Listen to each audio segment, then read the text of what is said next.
তুমি কি ওয়েস্ট বেঙ্গল মাঠ পাশ করেছো? তুমি কি ওয়েস্ট বেঙ্গলের পিএমটি পেট পাশ করেছো বা পাশ করবে বলে মনে করছো? তুমি কি চাও এই পুলিশের জবটি পেতে?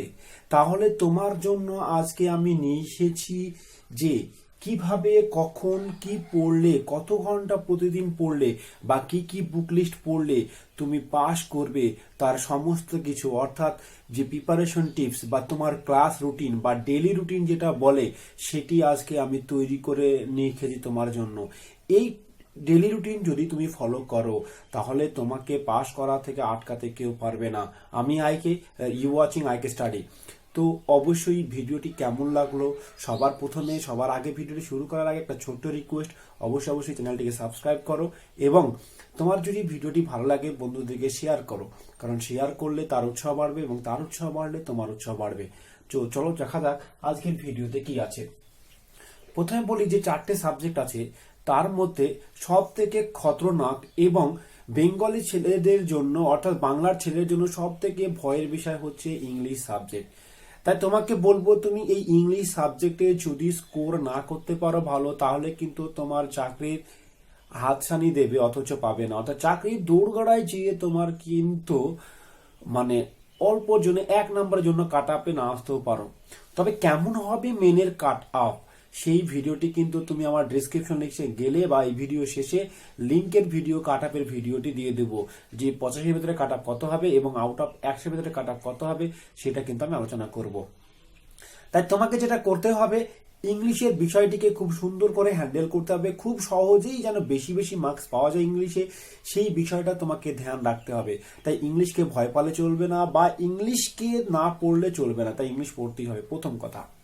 এবার কথা হলো যে স্যার কত ঘন্টা পড়বো। এখানে আমি দেখো লিখে রেখেছি, তুমি যদি দেখতে পাও আমার এই ভিডিওটি, তাহলে তুমি দেখো সাবজেক্ট, এখানে আমরা ইংলিশ, ম্যাথ, জিআই, জিকে, এখানে লেখা আছে কত ঘন্টা পড়বো, কবে কি পড়বো। আমরা এখানে সোমবার এবং মঙ্গলবার এই দুটি কথা তোমার জন্য লিখে রেখেছি। এই দুটি কথা তোমার জন্য লিখে রেখেছি, এই সোমবার বা মঙ্গলবার এবং বাকি দিনগুলো তুমি এইভাবেই ফলো করবে।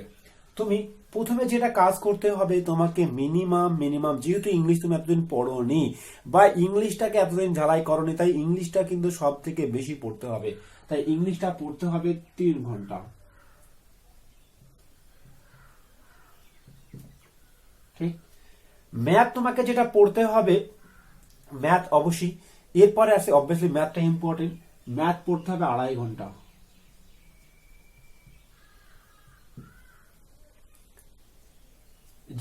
জিআই পড়তে হবে এই 1 ঘন্টা মতো।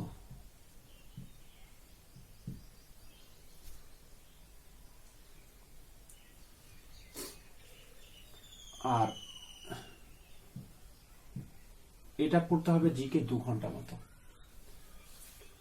এবার আমি বলি, যদি তুমি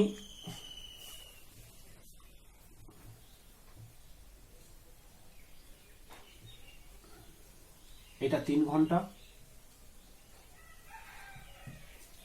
এবার টেকনিকটা ভালো করে শোনো। তাহলে তোমাকে আমি এই 4টি সাবজেক্টের ভেতরে প্রতিদিন 3টে করে সাবজেক্ট পড়তে বলবো। ইয়েস, প্রতিদিন 3টি করে সাবজেক্ট পড়তে বলবো। তার মধ্যে 2টি সাবজেক্ট প্রতিদিন পড়তে হবে, সেটা হচ্ছে ইংলিশ 3 ঘন্টা এবং অঙ্ক 3 ঘন্টা। তুমি মনে রাখো, এই 3 ঘন্টা 3 ঘন্টা টোটাল 6 ঘন্টা কিন্তু তোমাকে প্রতিদিন পড়তে হবে, কোনো কারণে বাদ দেওয়া যাবে না। ভালো করে শোনো, ম্যাথ 3 ঘন্টা, ইংলিশ 3 ঘন্টা প্রতিদিন পড়তে যাবে। এবার ভাবছো যে স্যার এক্সাম ডেট কবে হতে পারে, তো তার জন্য কিন্তু আমি আজকে ভিডিও দিয়েছি। আজকে আমি 3টে ভিডিও আপলোড করেছি তোমাদের জন্য। একটাতে এই ভিডিও, দ্বিতীয়ত কাট অফ এবং তৃতীয়ত যে আমাদের মেন এক্সামের ডেট কবে হতে পারে।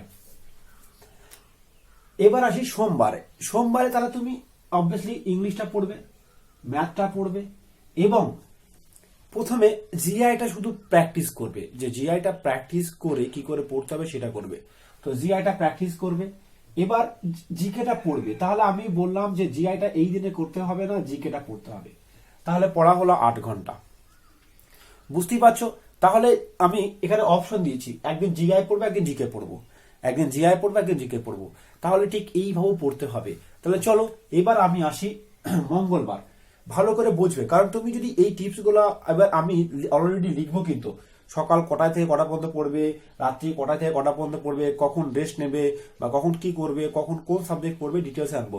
দেখো ভিডিওটি ধৈর্য রেখে দেখো এবং করতে থাকো। তাহলে এবার আসি আমার, তাহলে এই দিন পড়বে, এই দিন পড়বে, এটা পড়বে আর এটা পড়বে না। তাহলে জিকে এবং জিআই কে অল্টারনেট করে পড়বে, কিন্তু ম্যাথ এবং ইংলিশ এই দুটোকে কিন্তু কভার করবে। কেন? কারণ ম্যাথ আর ইংলিশ তুমি যদি ঠিকঠাক কভার করতে পারো তাহলে কিন্তু তোমার পাস আটকাতে পারবে না। দেখো এতদিন কষ্ট করে জবটা এত পর্যন্ত পৌঁছেছো, এর পেছনে কিন্তু তোমাকে মেহনত করতে হবে, চোখ মুখ বুঝে পড়তে হবে। তুমি ইংলিশ পারো না তো কি হয়েছে, তোমাকে কিন্তু ইংলিশ খুব ভালো করে পড়তে হবে। তুমি যদি ম্যাথ পারো না কি হয়েছে, কিন্তু ম্যাথ পারতে হবে। কোন বুক পড়বে, কোথায় থেকে পড়বে, ডিটেলসে কিন্তু আলোচনা করতে চলেছি। এবার আছি কখন পড়বে। আমি বলি অনেকে রাত্রি জাগা অভ্যাস আছে বা কারোর সকালে ওঠার অভ্যাস আছে, তো আমি রাত্রি জাগা সকালে ওঠা দুটো মিলিয়ে একদম মানে ভোরে ওঠা দুটো মিলিয়ে একটা রুটিন তৈরি করেছি। তো তুমি রুটিন যদি ফলো করতে পারো খুব ভালো হবে। সকালবেলায় উঠো, সকালবেলায় উঠে তুমি তাড়াতাড়ি পড়তে বসে যাও। হ্যাঁ, আমি বলবো সকাল 6টা থেকে 9টা পর্যন্ত কন্টিনিউ পড়ো 3 ঘন্টা। এই 3 ঘন্টা পড়ার পরে 3 ঘন্টা পড়ো, 3 ঘন্টা পড়ার পরে তুমি ব্রেক নাও, অর্থাৎ তোমার যে খাবার হয়েছে বা তোমার যে তুমি সকালবেলা যে ব্রেকফাস্ট করো বা সকালবেলা যে খাবার খাও সেই খাবারটা খাও। তো খাবারটা আবার খেয়ে কিন্তু পড়তে বসতে হবে, অন্য কিছু করা যাবে না। তুমি তখন 10টা থেকে 12টা আবার পড়তে বসে যাও। 10টা থেকে 12টা আবার পড়তে বসে যাও। এবার রাত্রিবেলায় আসি। তো রাত্রিবেলায়ও তুমি কিন্তু খুব তাড়াতাড়ি পড়তে বসে যাও, কারণ তুমি যদি একটা ফিক্স টাইম না রাখো, প্রতিদিন 6টায় কিন্তু পড়তে বসতে হবে। রাত্রিবেলায় তুমি 6টা থেকে 9টা পর্যন্ত পড়ো। তো রাত্রিবেলায় 6টা থেকে 9টা পর্যন্ত পড়ার পরে তুমি তুমি করো, পড়াশোনা করো। এবং 9টার পরে তোমাকে যেটা আমি বলবো, যে 9টার পরে কিন্তু আমি তোমাকে 1.5 ঘন্টা সময় দেবো, অর্থাৎ 9টা থেকে 10:30 পর্যন্ত। ভালো করে বোঝো এটা, 9টা থেকে 10:30 পর্যন্ত তুমি কিন্তু এখানে তুমি ডিনার করবে প্লাস টিভি দেখবে। ইয়েস, টিভি কেন দেখবে? টিভি নিউজ চ্যানেলগুলো অবশ্যই অবশ্যই খেতে খেতে দেখো বা খাওয়ার টাইমে একটু রেস্ট নিয়ে খেয়ে নিলে ধরো 30 মিনিটে 1 ঘন্টা বা আধ ঘন্টার মতো কিন্তু তুমি দেখো। তুমি টিভির নিউজগুলো কিন্তু নোট করো, যে বিশেষ বিশেষ নিউজগুলো কিন্তু সেগুলো কারেন্ট অ্যাফেয়ার্স হিসাবে নোট করো। এবার আসি তোমার বিষয়গুলো। এবার যেটা করবে, তারপরে তুমি এই 10:30 থেকে কিন্তু 10:30 থেকে 12:30 পর্যন্ত তুমি কিন্তু পড়তে থাকো। তাহলে ক ঘন্টা? এবার আসি, তাহলে 3 আর 3 6 ঘন্টা, 6 আর 4 10 ঘন্টা। আমি 10 ঘন্টা পড়া রুটিন করে দিয়েছি। এবার তোমার কি হবে, কিছু কিছু ক্ষেত্রে কেন 10 ঘন্টা করলাম স্যার, 8 ঘন্টা পড়ার এখন আছে এখানে, তো 10 ঘন্টা কেন? কারণ বলি, দেখো ধরো তোমার বাড়িতে কাজ আছে, তুমি 10টা থেকে 12টা পর্যন্ত পড়তে পারলে না, তাহলে তুমি রাত্রিতে একবার টেনে পড়ে দাও, ঠিক আছে? অথবা এবার যে সময়টা আমি দিলাম তোমাকে 2টোর পরে থেকে 12টার পর থেকে কি করবে, তুমি স্নান করবে, স্নান করার পরে খাওয়া দাওয়া করবে, খাওয়া দাওয়া করে তুমি তারপরে আবার রেস্ট নেবে। একটা রেস্ট নেওয়া জরুরি। এবং তুমি 6টার আগে বাইরে যাও, 1 ঘন্টা ঘুরে এসো। তোমার মাঠ যদি ভালো লাগে মাঠ বা ক্রিকেট খেলতে খেলো, কিন্তু খেলতে হবে 1 ঘন্টা, বেশি ঘোরা যাবে না, আড্ডা মারা যাবে না, ঠিক আছে? বা কোনো কিছু দেখতে হলে দেখতে পারো, ইউটিউবে চ্যানেলগুলো দেখতে পারো, ঠিক আছে? তো এই হচ্ছে ব্যাপার। এই পড়ার ভেতরে যে আমি 10 ঘন্টা দিলাম, তো তুমি কন্টিনিউয়াসলি এটা পড়ো, কন্টিনিউয়াসলি এই ঘন্টা পড়ো, পড়ো আরো 2 ঘন্টা যে বাকি থাকবে সেগুলো তুমি কি করো, বিভিন্ন রকম চ্যানেলের যে ভিডিওগুলো, বিশেষ করে আমার ভিডিওগুলো তুমি দেখতে পারো। কন্টিনিউ আমার ভিডিওগুলি যে আমার ইংলিশের পরে যে নোটগুলো দিয়েছি 1 স্টেপ 1 স্টেপ 2, অলরেডি আমি কিন্তু 6 থেকে 7টা ভিডিও দিয়ে দিয়েছি, ক্লাস দিয়ে দিয়েছি। তো সমস্ত ক্লাসগুলো তুমি বারবার করতে থাকো, কারণ ইংলিশ তো খুব ব্যাপার, একবার ক্লাস করলে তো বুঝতে পারবে না, তো বারবার ব্যাপার। এবার আসি যে কোন বুক কোথায় পড়বে, কোন বুক পড়লে কোথায় পড়বে। প্রথমে প্রথমে first one is my subject and this call mathematics. Mathematics is very important এবং লজিক্যাল সাবজেক্ট। এই ম্যাথমেটিক্সটা তুমি যখন পাস করেছো, তোমার প্রিলিতে পাস করেছো, তুমি দেখবে তুমি অনেকে চঞ্চল ঘোষের বইটা পড়ে কিন্তু পাস করে গেছে। ইয়েস, কারণ চঞ্চল ঘোষের বইটা এমনভাবে তৈরি যেটা তোমার শুধুমাত্র প্রিলির জন্য কোয়ালিফাই করার জন্য বেস্ট, কিন্তু মেনের জন্য কখনোই নয়।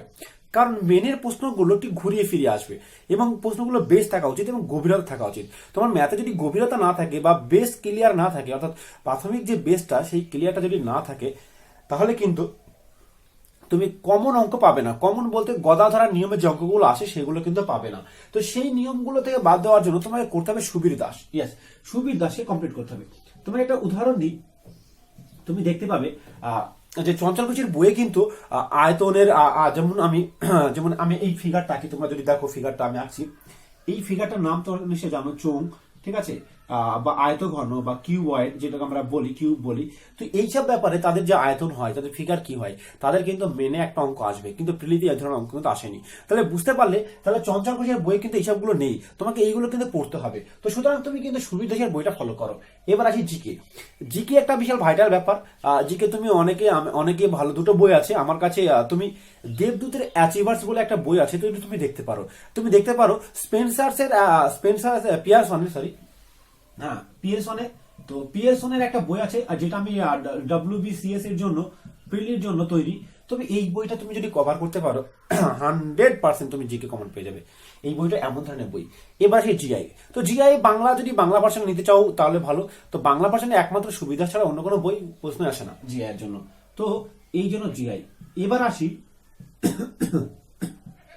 সব থেকে ইম্পর্টেন্ট, সেটা হচ্ছে ইংলিশ। এই ইংলিশটা হচ্ছে একটা ভাইটাল বিষয়। স্যার কার বই পড়বো, কারণ ইংলিশের লেখাগুলো তো বাংলায় নেই।